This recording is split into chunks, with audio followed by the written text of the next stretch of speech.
Okay. Yeah, what you got on your mind today? Well, well, I had the greatest experience yesterday, but Yeah. just, uh, I was going into a little discussion of losing an animal, but I'll hold off on that. Oh, But um, I lost my favorite, not my favorite, all of my favorites, my neediest little cat, yeah. and it's really weird. I don't Yeah. like it. I don't like it. Yeah. How is it without him being around? It's weird because he was always, and I didn't realize it until now. Always checked on him throughout the day to find out where he was because he was blind. He's Mhm. blind, but he did very well until the end. And whatever happened to him, Mhm. I don't know what happened to him, but it's like his brain was affected and he couldn't, he bumped into things. He never bumped into anything. So anyway, so still working through whether animals could happen or not. There's all kinds of writings on that, Mhm. and my veterinarian is a believer, Mhm. and his story is really great. I'll make it real short. I can't make anything real short, but That's when what I he sat was a back. when he was a younger man, he was in a real bad automobile accident. He was in the service at some time. This happened after he came home, Mhm. and he was in a real bad accident, and he credits a dog for helping him get through physical therapy and all that. He changed his whole life and went to veterinary school and became a veterinarian Wow. because of that dog. Wow. So he has a very soft heart. I love this guy. I love my doctor. And so I said something to him about that. And he said, listen, and I said, I've searched the Bible and I can't get a clear thing and everything. He said, using the Bible, my own personal experience, and he listed some things, and he said, I am convinced your your pet animals at least will go to heaven with you. So I don't know, but I as want to believe Johnny that. Erickson, Yeah. this is what Johnny Erickson said. What she That said. would be just like God to have my pets there when I get there. Right? Wouldn't it? Yeah. Oh, it's yes. Well, I was reading one of John Eldridge's books. I don't remember which one it was, but they lost their dog that they'd had for 16, 17 years. And the family loved this dog so much. They were all sitting like in a prayer circle with some grieving. And I think I might be telling it wrong, but my remembrance is that they all heard him bark Oh, and they thought that God gave them that, yeah. you Yeah. know. And no, I think it just makes sense. Wouldn't that be part of restoration?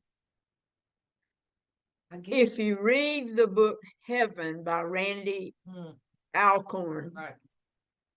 that's his whole premise Hmm, that the new heavens and new earth will be restoration. And he believes that your animals will be there. yeah. And I get that book and get out and read it, and then I lose it again and buy another one and then lose it again. So I need to get that out because I remember when I read that book, and he's real scholarly in his approach to it. Yeah. So I haven't finished it. I've had it on audio and I don't know what happened to it and life got in the way and I haven't even remembered that I haven't until you mentioned it.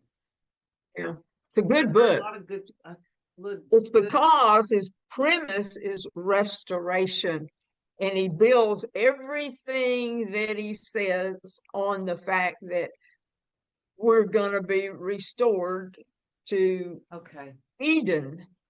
Okay, so let me just pitch this idea because it just came to me right before we were coming on. We're coming up on Easter. Do you know what Sunday Easter is? I'm thinking it's like No, I don't have my. when's Easter 2025?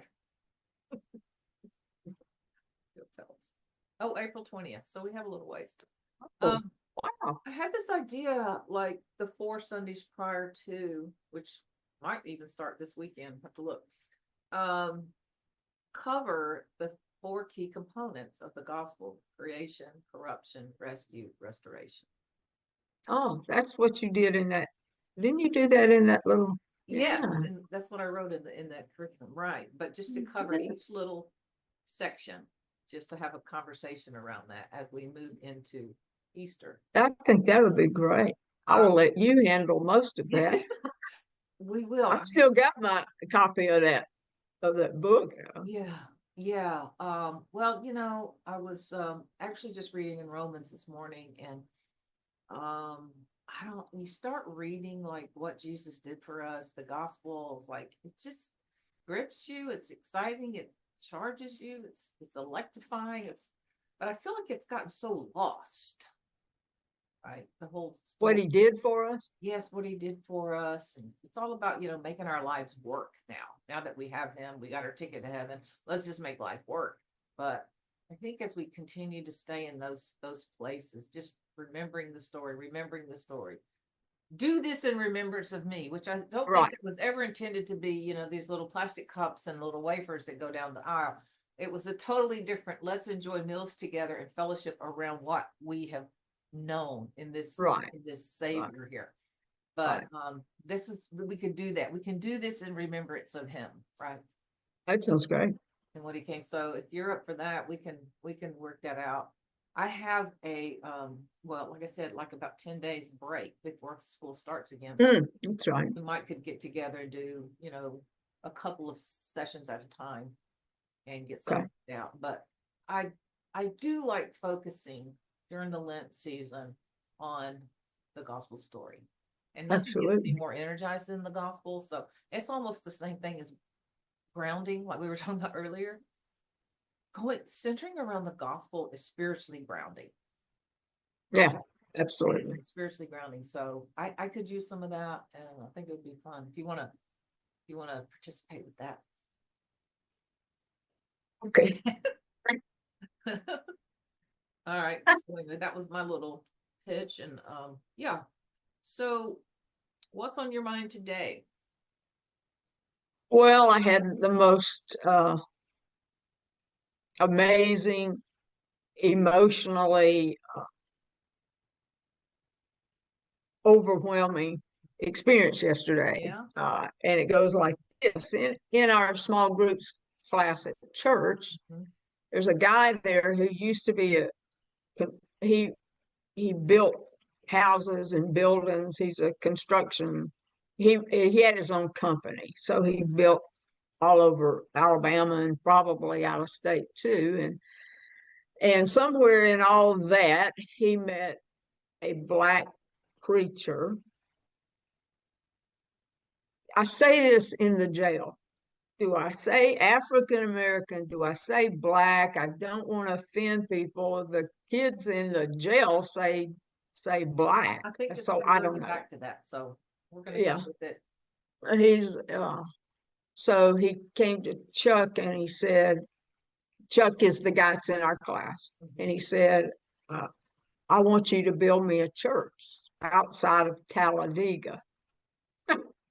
Really? Chuck said, it's going to cost you money. And the guy didn't have that much money, to build the church. And he said, Chuck said, get the wood. If you can get the wood, then we can start from there. And if I understood correctly, I think one company or more donated the wood to the pastor. So Chuck built the church, and within the last year, maybe Chuck's retired now. He used to be in a rock band, so he's been there and done that. So the guy asked him to come and be the praise worship leader at the church. Now it's in Talladega, and Chuck lives in Montevallo, so that's a That's a nice good little, ride. good little ripping, zipping ride. So Chuck would come into class, and all of us started praying about it, and he finally accepted that position. And he and his wife come to our class at Westwood in the morning, and then they leave and go to the church in Talladega. So yesterday, as many of us as could went to the church. Oh, that sounds amazing. Okay, I had no idea, I had another vision in my mind of what kind of church we were going into because let me go on a bunny trail here real quickly because I have worshiped in Black churches before in Baton Rouge. Yes. And one of the most, again, emotional services I went to in Baton Rouge while I was down there, a serial killer killed about 4 or 5 women, one of whom went to the church that we attended at that time. So a Black church, the last victim, I believe, was a Black young woman that was found near a church, a Black church, way out from Baton Rouge. And so a friend of mine and I they were going to have a memorial service for these women. Hee-haw, something else. Lasted 3 or 4 hours. It was something else. And for the most of the time, we were the only white people in there. Let's see, how long ago? We left probably, I don't late 1990s or early 2000s. So the preacher actually said to the people in the congregation, be good to these people and treat them right, talking about us. So it's real cool when you get to flip the coin and you're the minority. It's very, very interesting. So anyway, this particular church we went to yesterday was obviously biracial, a big group of whites and a big group of Blacks. And nobody was dressed, not many were dressed real dressy like is normal at a Black church. So and I passed by a Black church in Montevallo on Sundays and see all the women coming out in their suits and hats and all that kind of stuff. So, but this is a different kind of church. So a guy comes up at the beginning and starts explaining something about the church and their primary, this is so amazing, their primary ministry is to recovery and rehab groups. Are you kidding me? So he had me with that, and he talked about that a lot. And then he introduced a young woman that was sitting right in front of him. And she got up and gave a testimony of how she had been in drugs, started drinking at 9 years old, of course, sexually abused, all this kind of stuff, and got into a rehab, and her whole life is turned around. Okay, I'm just like, okay. So can't remember how long after that, then they call another girl up there, and she looks so familiar to me, but I don't know. Anyway, I spoke to her after the service. She didn't seem to recognize me. She had just a horrendous because honey, nobody can forget you. Just saying. Okay, keep going. she had a horrendous background also. Um, the first young woman, I think, was uh, maybe black, maybe mixed. This girl was white with blonde hair, blue eyes, big contrast, but we got the same story, it doesn't matter. Addiction and abuse doesn't pick races and categories and all that kind of stuff. And this girl spoke, and she lost several of her children to the system, had a abusive background and everything. I need to find out the name of this rehab. She got in a rehab I think it must be in that area. And I mean, you talk about she's going, and Jesus got a hold of me. I mean, you could tell she wasn't kidding, man. He changed my life. And while she's talking, a little blonde-headed little boy comes walking around her, and she picks him up and just holds him. That's her son, one of her children. I think she's gotten all of her children back. Okay.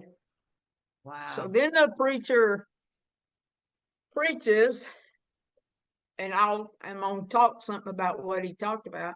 And then at the end, they have another woman come up, and she, same story. She's married now, has several children, and she's concerned. Evidently, I think they all maybe work with the same rehab group. And both these two young women that first spoke, both now work at that rehab center. And the last one, the little young blonde girl, said she was into fentanyl. Yay, great, wonderful. And she said, and now I'm in a position where I get to help pull the people that are in fentanyl out. I get to tell them how to get out of this. And you see God take a life totally changed. You needed that breath of fresh air. It was almost too much. I'm not kidding. I spoke to all of them after the service. And so the third woman comes up, and she's married, and she and her husband have this burden for men and women that come out of rehab and have no place to go. And that's the big deal. I'm not kidding. So they're trying to start a ministry for people coming out of rehab. And she wants to have a halfway house for women.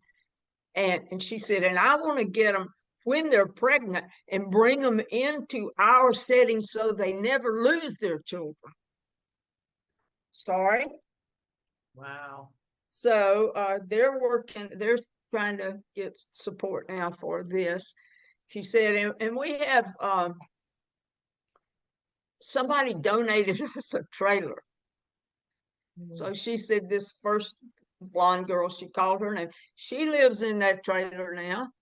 And then such and such gave us a trailer, and there's a guy there, and Jimbo, whatever his name was, he lives in that trailer. So they're just, they're expanding. And and I talked to the woman who has this vision for this halfway house and homes for these people. And she said, I was talking to somebody the other day, and the woman said, it doesn't matter how many houses we build, we're never going to have enough. And that's absolutely so horribly true. But God's given these people a vision, and I have no doubt she's going to have her halfway house and whatever. But wow. I had no idea I was going and hear that. Wow. It was just like a little God kiss waiting on you. A big one. Big one. A big one. Yeah. Just saw 3 women whose lives have been totally turned around, and they do give Jesus the credit, because I wonder if you could take some. They can't go unless they've been trained. gonna say take some of them in with you to Shelby County. Yeah, and it's so far, Yeah.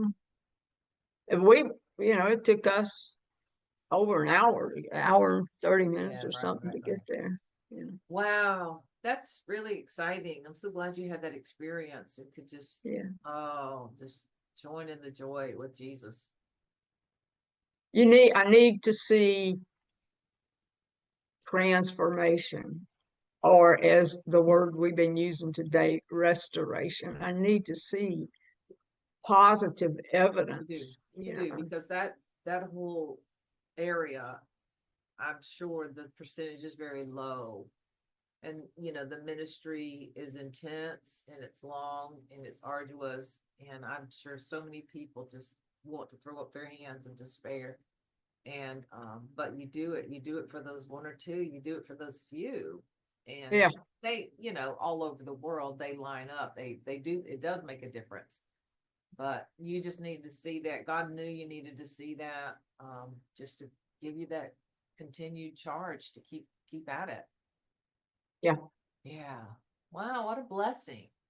It was unbelievable. I had no idea. I knew they did work in rehab, but I had no idea. I mean, a lot of the people in the congregation are people who have been in the rehab. Wow.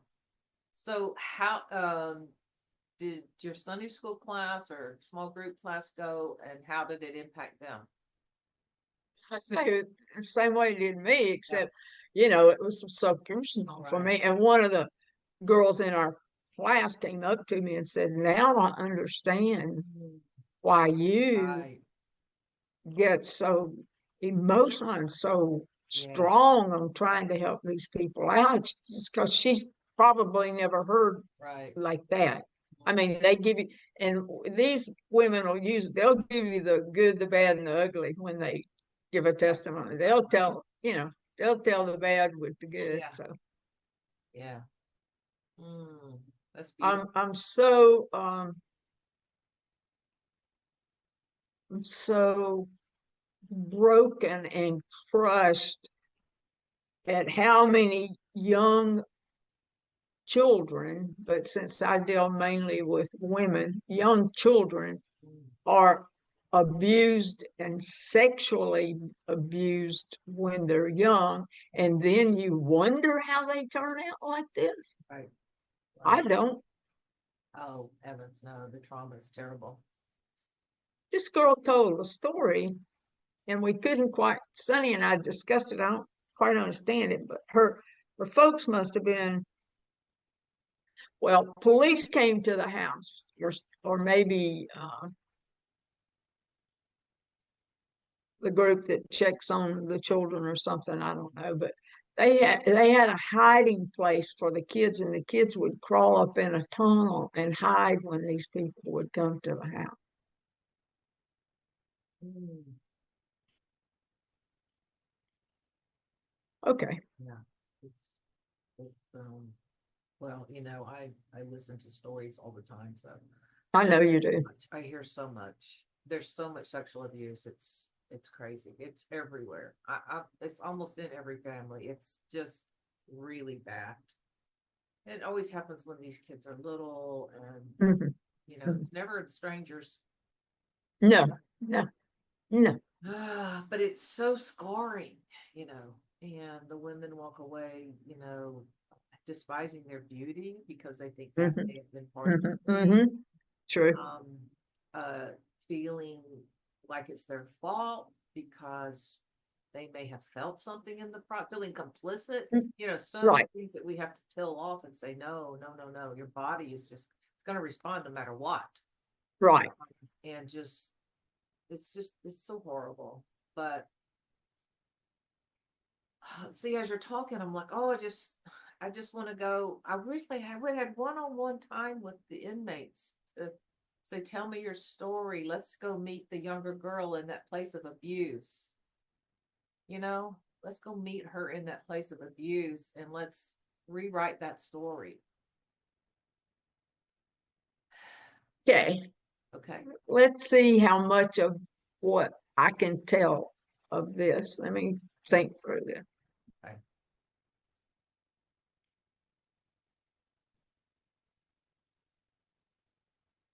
Saturday before last, when I went into the jail, there's a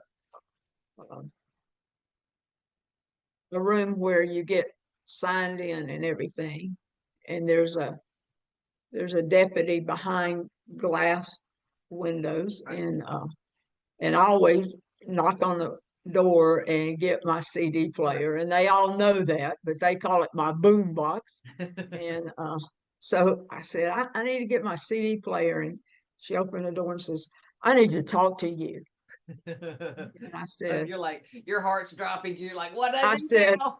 okay, they're gonna take my music away now. And I Oh. said this, so they're gonna take my music away Uh, now. And she said, and her eyes got real big, and she goes, no, no, no, no. And I've known this right. deputy for a long time, and she is very supportive of me. And she said, no, no, no. I was told when you came in today, uh, you need to go back to booking. There's a young woman like back there that you need to talk to. And I go, I don't know where booking is. She said, I'm going to tell you and tell you how to get there. Oh. And so, and, and, and I have a young woman who's That going in happened with not me. too long ago again, where you had got singled out to talk to a. Have I told about booking, going to booking? I thought so. Did that just happen recently? Mm-hmm. Okay, yeah, but go ahead. Weekend before. I didn't know if this was a different one. Have I already, a week? It was Don't just matter. 2 weeks Let's do it ago. again. And Well, but no, it must be a is new it one. on? Okay. It doesn't matter. Keep I've going. never been back to booking. Okay. They've never let us. I've never been able to go back to booking. Right. Sometimes they'll bring somebody out of Yeah. out of the main cell blocks and put them in booking, and I've asked to go back there and never been able to go back there. And so I go back there, and there's a particular male deputy that he and I are just on the same wavelength. He understands my heart, and he's always been very supportive of me, and he's the one that called for me to come back there. So I go back there, and there he is, and I said, what are you doing? What am I doing? And he said, there's a young woman that I want you to talk to. She needs somebody to talk to. He said she asked, and I did put a version of this on Facebook. You may have seen it there. I don't know. I don't know. Keep going. So she said, and in booking, you're in there for observation, or they're booking you in. They have to get you ready to go back to whatever. So she asked him, are there any church services here? I need to go to a church service. And he said, I don't know what he said, but then he called me back there because she could not go into general population. She's in booking. So I go back. She just turned 21. So I start talking to her. Beautiful young woman. And she starts saying, and my dad lives on the West Bank and da da da da. And I'm thinking, and I said, wait a minute. There ain't no West Bank in Alabama. You're talking Louisiana, are you? And West Bank is New Orleans in that area Oh, down there. She goes, yeah. wow. I say, I lived in Louisiana for 31 years. Boom. Wow. Wow. Instant connection. Right. Her parents are divorced. Her dad took her to a Bible church in New Orleans. She had a lot of it wasn't bad. Okay. I know the church. I know the church. Okay. It wasn't bad. She had a lot of information, and but she wanted to just be sure about her relationship with Jesus. And so I have, my Bible that I take in. I have this pocket back in the back where I have stuff, and I had one copy of the Romans map to heaven. It's a book of Romans, and goes through salvation and all that kind of stuff.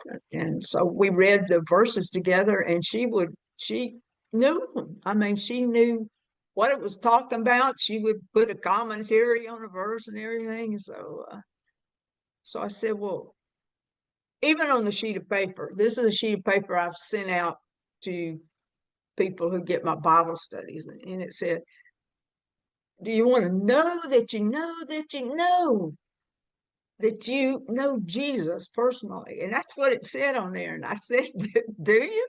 She said, absolutely. Yes, ma'am. I said, well, I'll read this prayer with you and you pray it. And if you really mean it, then you're going to be solid in your belief in Jesus. So we went through that and we got through, and she said, and she's in a little room, maybe 6 by 4. I'm not good at this kind of stuff. A little room in isolation. They're back there, and they're in isolated little room. And she goes, and by the way, he had to bring me a chair to sit down to talk to her, because we're talking through this little crack in the door like a mail thing. And she sat on the floor on her side, and I'm sitting in a chair leaning down talking to her through this. Oh, wow. And when we got through, her eyes were like, she said, I feel such peace and joy. If I could, I'd get up and dance in here. I feel such joy. I said, that's Jesus. That's the Holy Spirit just confirming to you that you are his and he is yours. And she said, gee, I think I wrote those words down in my other Bible, but she said, I feel, one of them was free. I feel such and such and peace. No, it wasn't peace. Damn, it's in my other Bible. She said there's 2 words. I think she said released. I feel released and I feel free. And her face was just sparkling.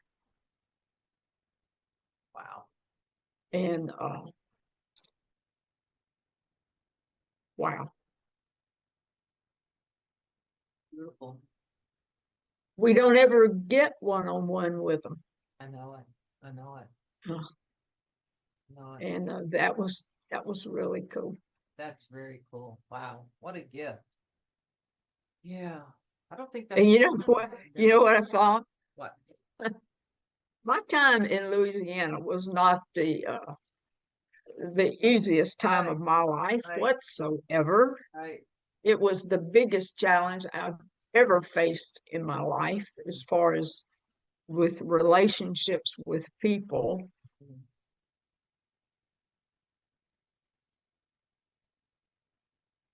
Some of it was an agonizing time. I reached a place down there where I quit praying because I thought, hey, and Sharon Roberts, I told Sharon Roberts that. Sharon Roberts said, it's okay, honey, I'll pray in your place. I'll pray for you. Right. And that gave me such peace. And so my time down there, 31 years, 22 of which I say was hell on earth. But then at year 22, things began to change. And so after having that connection with it, I said, I lived in right outside of New Orleans for 31 years. I had her attention at that point. So see, I thought, I was driving home, I thought, all that mess was worth it to have this one contact with this one kid right here. But it's happened 2 other times in Shelby County Jail. I've had 2 other women who have been in there from Louisiana. And the minute I told them, and sometimes I would wear purple and gold, and they would get so excited. But one lady, she's out now, and she keeps in touch with me on Facebook, but she nicknamed me the Cajun Queen. Oh, I love it. So, Love so anytime I would walk into the cell block, she it. would say, "Here comes the Cajun Cajun Queen. Queen." I love So when I put this story on Facebook, it. Mm. she wrote that lady, the other lady wrote Cajun Queen. Mm. Those years were worth it Mm. for those three contacts right there. Woo. That's a heavy price. But I'm telling you, That's I can like tell you Jesus with, said. It was a heavy price, but you were worth it.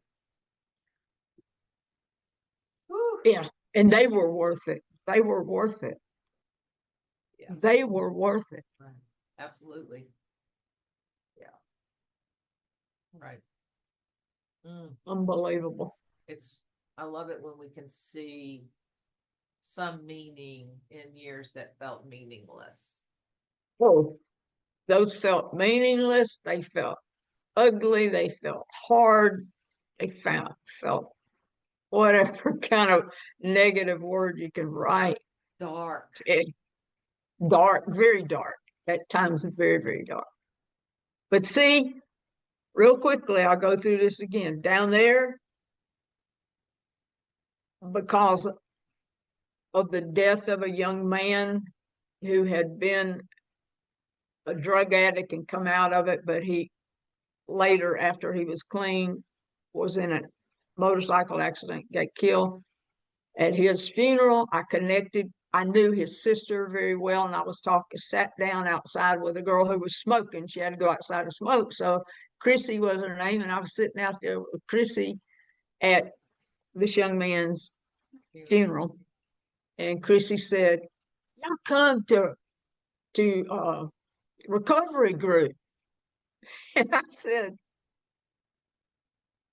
"I've never had a problem with drugs." "No, but you need to come talk to Mr. Billy, the guy who was in charge of it, not my cousin Billy, but Mr. Billy, and get him to let you go." So I went to Billy and said, "I don't know, but I'd like to get involved with it." And he said, "Come, I want you to come. I want you to come."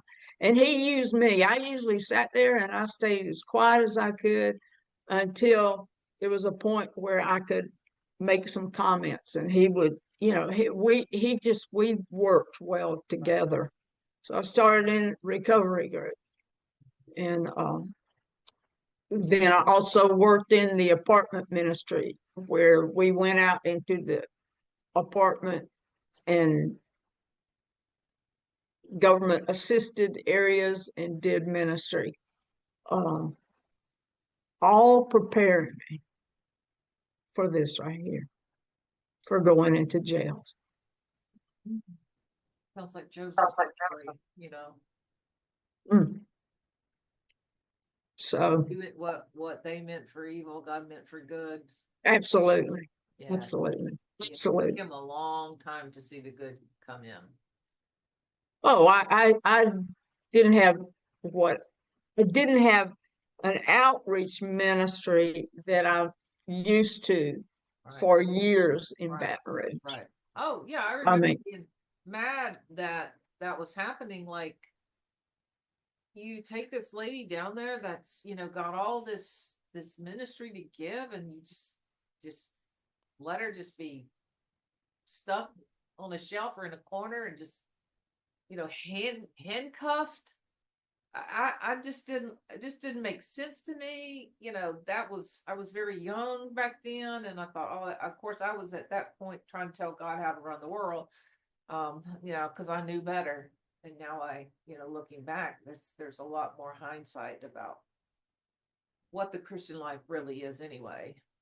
yeah, But there are seasons where you don't get to use your gifts. There are seasons where you don't get to excel and operate in those giftings when that's when your own soul is going through a lot of wrestling and figuring out who God is and how, because exactly, we have to exactly, figure it out. yeah, Because we have exactly, these expectations, and some of it that's culturally imparted to us through the spiritual culture and just culture itself. And so we grow up with these expectations. You know, I'm thinking about prayer, like, God bless. I love the church that I was raised in, which you're very familiar with, but just, I remember when we first moved to Birmingham, I was going into second grade. And my earliest memories in this church, which was at West, which was within West End, was in West End. We had this room, they take the kids on Wednesday nights to pray. We have these little chairs and circles, honey. We prayed. We would pray. I mean, just, but you know, the prayer was always about somebody needing healings. You know, it was always about fixing a situation. It was always about making things better for us. And that's how I learned how to pray, you know. And I'm not saying it's bad, but it's just like that's what you begin to see God as, the person, the one who fixes things that we're not having. Right. And it's so much more than that. But we have to Yeah. go through periods where our prayers are not answered, where things are not working like we think they're supposed to be in this Christian world idea that we have formed. And he's like, no, let me tell you, it's something different. It's something different. And it's arduous. It's painful. It's hard to unlearn and to relearn. And I think it requires some wrestling with ideas. And because I'm, you know, me, I'm stubborn. I don't know if I'm as stubborn as you, but I come in a close second. Excuse me, what did you just say? Okay. I don't give up my ideas easily.